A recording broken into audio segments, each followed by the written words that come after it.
ஹரே கிருஷ்ணா கிருஷ்ணா கிருஷ்ணா ஹரே ஹரே, ஹரே ராமா ராமா ராமா ஹரே ஹரே. குட்டி கதைகள் 94. இதில் இளையாழ்வார் வேத கல்வி பயிலுதல் எனும் கதை காண்போம்.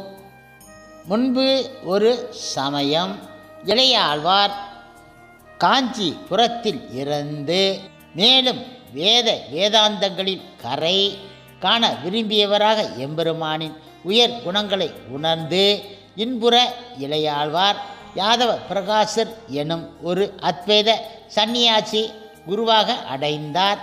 காஞ்சிபுரத்து அருகில் திருப்புட்குழி விஜயராக பெருமானின் நிழலிலேயே தனது அந்திய தனத்தை தொடர்ந்தார் இளையாழ்வார். இப்படியாக இருக்கும் சமயத்தில் ஒரு நாள் தனது குருவான யாதவ பிரகாசருக்கு பணிவிடை புரியும் சமயத்திலே யாதவ பிரகாசர் சாந்தோக்கிய உபனிஷத்தின் ஒரு வரியை விளக்க முற்பட்டார். இப்பொழுது யாதவ பிரகாசர் கூறினார், ஓ பிரம்மத்தின் கண்கள் ஒரு குரங்கின் பின்புறத்தைப் போல் சிவந்து இருக்கும் என்றார் அவர். இப்படி ஒரு உமையை கேட்க முடியாமல் இளையாழ்வாரது கண்கள் கண்ணீரை பெருக்க அந்த துளிகள் அமர்ந்து இருந்த யாதவ பிரகாசரின் தொடையில் பட்டு சுட்டு தெரிந்தன. அதிர்ச்சி அடைந்த அவர் இப்போது யாதவ பிரகாசர் கேட்டார், ஓ என்ன ஆயிற்று என. மேலும் கேட்டார், உனக்கு வேறொரு கருத்து உண்டோ என வினவினார். ஆம், வேதாந்தங்கள் பிரம்மத்தை துதிப்பவை, அவை ஒரு நாளும் இப்படி ஒரு தவறான ஊமையை கூறாது என்றார் அவர். இப்பொழுது இளையாழ்வார் அதனை விளக்கினார். அதாவது கவி என்பது சூரியன், ஆசம் என்றால் மலர்ப்படுத்துவது, செந்தாமரை சூரியனால் மலர்ப்படுத்துவது, புந்தரிக்காச்சனான எம்பெருமான் மலர்ந்த தாமரை ஒத்த கண்ணனின் கைவண்ணம் தாமரை வாய் கமலும் போலும், கண்ணனையும் அரவிந்தும் அடியும் இதுவே என்னும் ஆழ்வார்களது வாக்கும் அது என்றோ என்றார் அவர். இளையாழ்வாரின் இந்த அர்த்தம் யாதவ பிரகாசரை கோபம் கொள்ள செய்துவிட்டது. எதிர்வாதம் புரிய அவருக்கு போதிய பிரமாணங்கள் வாத கூறுகள் இல்லாததால் எதுவும் சொல்லாமல் அந்த இடத்தை விட்டுவிட்டு அகன்று விட்டார் யாதவ பிரகாசர். என இப்பொழுது யாதவ பிரகாசர் யோசிக்க ஆரம்பித்து விட்டார். அடுத்ததாக இளையாழ்வாரை கொன்று விடுவதற்கான ஒரு சதித்திட்டம் தீட்டப்பட்டன. அடுத்து வந்த சில நாட்களில் யாதவ பிரகாசர் தனது சிஷ்யர்களுடன் காசிக்கு யாத்திரை செல்ல தீர்மானித்தார். அங்கு இளையாழ்வாரை கங்கையில் மூழ்கடித்து அவரை கொன்று விடுவதை என சிஷ்யர்கள் திட்டம் விட்டார்கள். இந்த திட்டம் இளையாழ்வாரின் சித்தி பிள்ளையான கோவிந்த பெருமாளுக்கு தெரிய வந்தது. அந்த சதி திட்டத்தின்படி காசி யாத்திரையும் தொடங்கியது. வழியில் ஓர் இடத்தில் இளையாழ்வாரும் கோவிந்த பெருமாளும் தனித்து இருக்க நேர்கையில் இப்பொழுது இளையாழ்வார் தன்னை கங்கையில் மூழ்கடிக்கும் சதித்திட்டம் பற்றி அறிந்து கொண்டு விட்டார். இப்பொழுது கோவிந்தர் கூறினார், ஓ உம்மை கொன்றுவிட சதித்திட்டம் தீட்டப்பட்டு இருக்கிறது. நீங்களோ உத்தம ஆத்மா, இந்த உடலில் இருந்து சாதிக்க வேண்டியது இன்னும் பல உள்ளன. ஆகையால் நீங்கள் இவர்கள் அறியாவண்ணம் இங்கிருந்து சென்று விடுங்கள் அண்ணா என்றார் அவர். அதன்படி கடவுளின் சித்தம் என்னவோ என நினைத்து அங்கிருந்து இளையாழ்வாரும் காட்டு மார்க்கமாக விந்திய மலைக்காடுகளின் வழியாக திரும்பச் சென்றார். வழியில் மார்க்கம் தெரியாமல் அல்லல் உற்றார். ஓ எம்பெருமானே, எங்கு இருக்கிறேன் அடியேன் என அச்சம் உற்றார். இப்படியாக இருக்கும் அந்த சமயத்தில் கதிரவனும் விந்திய மலைக்குள் மறைந்து கொண்டு இருந்தான்.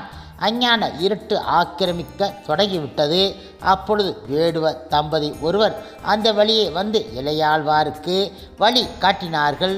இரவில் இளையாழ்வாருக்கு துணையாக இருந்தார்கள். ஓ வாராய் மகனே, நான் உனக்கு உதவுகின்றேன் என்றார் அவர். இப்படியாக இவர்கள் மூவரும் ஓரிடத்தில் உறங்கினார்கள். இரவு அகன்று பொழுது மெல்ல மெல்ல புலர தொடங்கிய அந்த நேரத்தில் அந்த வேடுவ பெண்மணி தாகம் என கேட்டதை நினைவு கொண்டு இளையாழ்வார் தண்ணீர் தேடிச் சென்றார். தண்ணீருடன் வந்தவர் வேடுவர் தம்பதியை காணாமல் போகவே அங்கு தென்பட்ட வேறு ஒருவரை நோக்கி தாம் இருப்பது எந்த இடம் என கேட்டார். வந்தவரிடம் கேட்டார், ஓ சுவாமி, இது எந்த ஊர் என அறிந்து கொள்ளலாமா? அவரும் கூறினார், ஓ மகனே, சத்தியவிரத சேத்திரத்தின் புண்ணியகோடி விமானத்தை இதோ கண்டாயா? இது காஞ்சியம்பதி அல்லவா என்றார் அவர். இதற்கு பின்பு இளையாழ்வார் காஞ்சிபுரத்தில் இருக்க முடிவு செய்து விட்டார். அங்கு பலரையும் கேட்டு எப்படி இறைத்தொண்டு செய்து கொண்டு வாழ்வது என நினைத்து இருக்கையில் கஜேந்திரதாசர் என்கின்ற திருக்கச்சி நம்பியை சரண் புகுந்தார். திருக்கச்சி நம்பியோ ஒவ்வொரு நாளும் பூ விருத்தவள்ளி என்னும் தனது ஊரிலிருந்து காஞ்சிபுரம் வந்து வரதரை தரிசித்து அவருக்கு திருவால வட்ட கைங்கரியம் புரிந்து வந்தார்.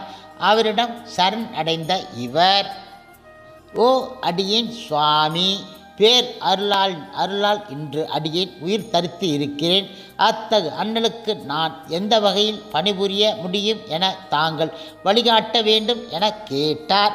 அதற்கு திருக்கச்சி நம்பி அவர்களும் கூறினார்கள், ஓ சாலை கிணற்றில் இருந்து தண்ணீர் கொணர்ந்து வரதராஜ பெருமாளின் திருமஞ்சன அபிஷேகம் முதலியவைகளுக்கு உதவவும் என்றார் அவர்.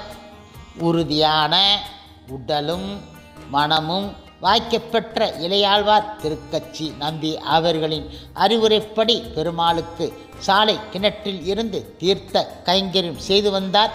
பல நாட்களாக திருக்கச்சி நம்பி அவர்களோ இறைவனுக்கு சாமரம் வீசி பணிபுரிதல் செய்து வந்து கொண்டு இருந்தார். இதற்கு இடையில் காசியில் ராமானுஜரின் தம்பி குளிப்பதற்காக வாரணாசியில் கோவிந்த பெருமாள் கங்கையில் மூழ்கி எழுந்தபோது உள்ளங்கையில் சிவலிங்கம் ஒன்று கிடைத்தது.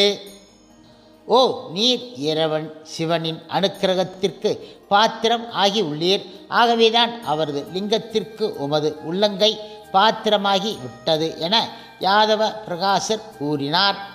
பின்பு யாதவ பிரகாசரின் கட்டளைப்படி காளகஸ்தியை நோக்கி பயணமானார். கோவிந்த பெருமாள் அங்கே உள்ளங்கை குழந்த நாயனார் என்ற பெயரால் பிரசித்தி பெற்று சிவலிங்க பூஜை புரிந்து வந்தார். பின்பு யாதவ பிரகாசர் இதர சிஷ்யர்களுடன் காஞ்சிபுரம் திரும்பினார். அங்கு இளையாழ்வார் உயிருடன் தான் இருக்கிறார் என்பதை அறிந்து மிக மிக திகைத்து போய்விட்டார்.